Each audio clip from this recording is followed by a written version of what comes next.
যদি বিশ্ববিদ্যালয়ের এখনকার পরিস্থিতি দেখতে চাই তাহলে এটার উৎসটা হচ্ছে এই যে একসাথে অনেকগুলো বিশ্ববিদ্যালয়ের 18টা এরকম বিশ্ববিদ্যালয়ের ভিসি যাদেরকে আমরা বলতেছি প্রভিসি, অনেক ক্ষেত্রে রেজিস্ট্রার, প্রভোস্ট, তাদের প্রক্টোরিয়াল যেই পরিষদ আছে তারা সবাই আসলে পদত্যাগ করছেন।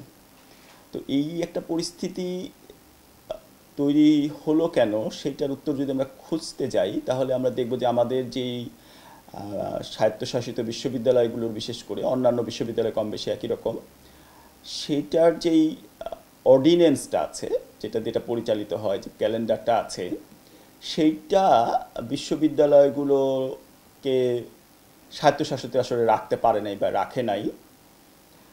সবগুলো ক্ষেত্রেই আমাদের সংবিধানে যে সংকটটা আছে, সংবিধানের সংকটটা হচ্ছে এরকম যে সমস্ত ক্ষমতা কক্ষিগত হয়ে প্রধানমন্ত্রীর কাছে চলে গেছে। আমাদের বিশ্ববিদ্যালয়গুলো সমস্ত ক্ষমতা শেষ পর্যন্ত ভিসি মহোদয়ের হাতে চলে গেছে। এখন ভিসিরা স্বাভাবিকভাবে, আমি যেটাকে অনেক সময় বলি যে 1 নাম্বার আইনে যদি আসতো আইনের, তাহলে এনারা হয়তো একটা সিনেট করে প্যানেল থেকে প্রথম একজন দুইজন তিনজনের মধ্য থেকে একজন ভিসি হয়তো আচার্য তাদেরকে নিয়োগ দিতেন। কিন্তু এখন যেটা হয় বা হয়েছে বেশ দীর্ঘ সময় ধরে, আমার মনে হয় যে সবগুলো বিশ্ববিদ্যালয় এটা ছিল, কেউই সিনেট কর্তৃক মনোনীত না, তারা সবাই উপর থেকে নাজিল হয়েছে। উপর থেকে নাজিলটা হওয়াটা এরকম যে শিক্ষা মন্ত্রণালয় একটা নোট পাঠিয়েছে, সেইটা প্রধানমন্ত্রী দপ্তরে গেছে, প্রধানমন্ত্রী সুপারিশ করেছে বা পরামর্শ দিয়েছে রাষ্ট্রপতি আচার্য যিনি থাকে, এবং তিনি নিয়োগ দিয়েছেন। এইটার সাথে বিশ্ববিদ্যালয়ের আসলে স্বায়ত্তশাসনের কোনো সম্পর্ক নাই। তো উনারা উনাদের মতো করে প্রভিসিত বিধানেই সরকারের সুযোগ আছে দিয়ে দেওয়ার, তো দিয়েছে। সরকার যেটা করেছে সেটা সব ক্ষেত্রেই আহ, নিজের লোককে দেওয়া।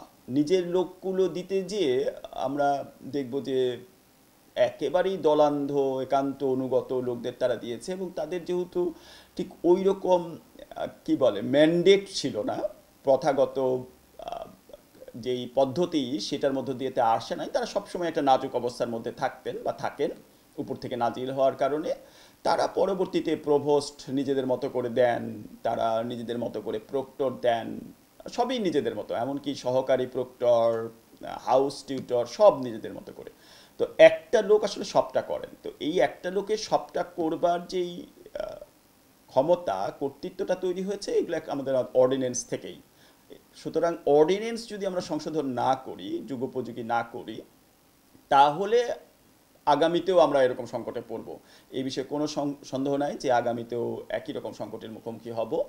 কিন্তু অর্ডিন্যান্স তো এই মুহূর্তে সংশোধন করা সম্ভব না, বা করলেও এটা সময় লাগবে। কিন্তু এই মুহূর্তে যত দ্রুত সম্ভব বিশ্ববিদ্যালয় খুলে দিতে হবে। তাহলে কিভাবে এই বিশ্ববিদ্যালয়গুলো খুলবে? নানাজন নানা কথা বলছেন।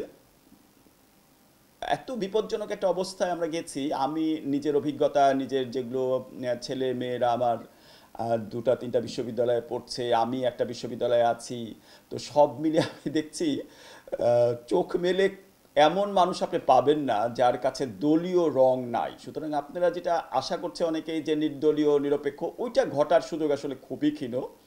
আপনি যদি বিরাট অংশের গত 14-15 বছরে দেশে যা নিয়োগ হয়েছে, বিপুল সংখ্যক নিয়োগ হয়েছে, কিন্তু মানে সম্ভবত এটা এখনকার যা শিক্ষকতায় আছে তাদের 50%-এরও বেশি। তো নিয়োগ আপনি, আর সিনিয়রদের মধ্যে যদি আমরা যাই, জ্যেষ্ঠদের মধ্যে যদি আমরা খুঁজি, সেখানেও বিশাল অংশ সুবিধার সাথে জড়িয়ে গেছে। গত সরকারের সুযোগ সুবিধার সাথে সম্পৃক্ত না এইরকম মানুষ খুঁজে পাওয়া আমার মনে হয় এটা একটা অসম্ভব। কারণ শিক্ষকরা ওইভাবে তাদের দৃঢ়তা, চারিত্রিক দৃঢ়তা ধরে রাখতে পারেন নাই। এটা খুব কঠিন যে আপনার খুঁজে বের করা একটা নির্দলীয় নিরপেক্ষ মানুষ। আবার একটা কথা আপনারা বলছিলেন যে জনপ্রিয় ছাত্ররা চায়, কিন্তু ছাত্রদের চাওয়া দিয়ে ভিসি নিয়োগ হওয়াটা একটা খুবই অস্বাভাবিক বিষয়। কারণ এটার সাথে আপনার যোগ্যতা, দক্ষতার একটা বিষয় আছে। অনেক ক্ষেত্রেই তারাই জনপ্রিয় যারা ছাত্রদের সাথে মেলামেশা করে, সেটার সাথে পড়াশোনার খুব একটা সম্পর্ক নাই।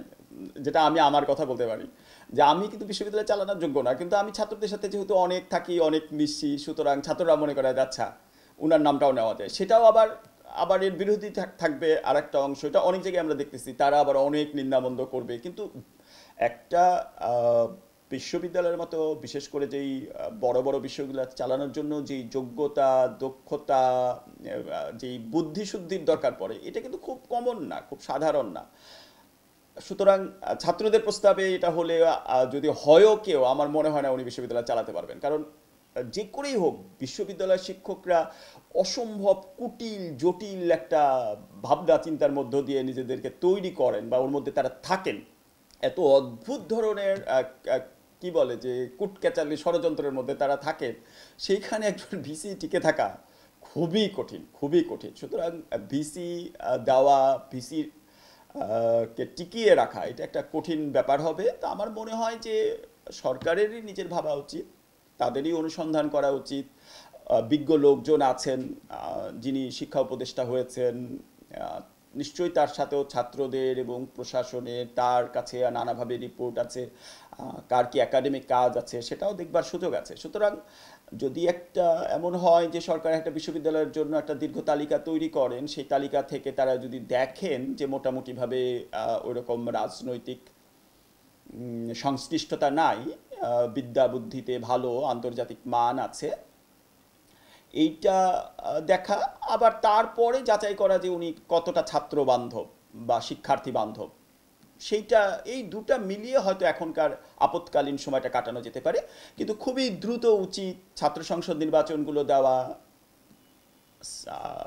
যেটাকে আমরা বলি ডাকসু, রাকসু, চাকসু, জাকসু, এগুলোকে তৈরি করা, এবং তারপরে সিনেট যে পুরনো সিনেট রয়েছে সেটা ভেঙে দিয়ে, অধিকাংশই মেয়াদ উত্তীর্ণ, সেগুলো ভেঙে দিয়ে নতুন করে সিনেট নির্বাচন করা, সিনেটের প্যানেলের মধ্য দিয়ে বিশ্ববিদ্যালয়ের ভিসিকে আনা। তবে আমি এই ক্ষেত্রে যেটা স্মরণ করব সেটা হচ্ছে যে আমাদের কিন্তু শেষ পর্যন্ত কাজ করতে হবে আমাদের বিশ্ববিদ্যালয়ের অর্ডিন্যান্স নিয়ে। অর্ডিন্যান্স নিয়ে যদি আমরা কাজ না করতে পারি তাহলে বিপদ।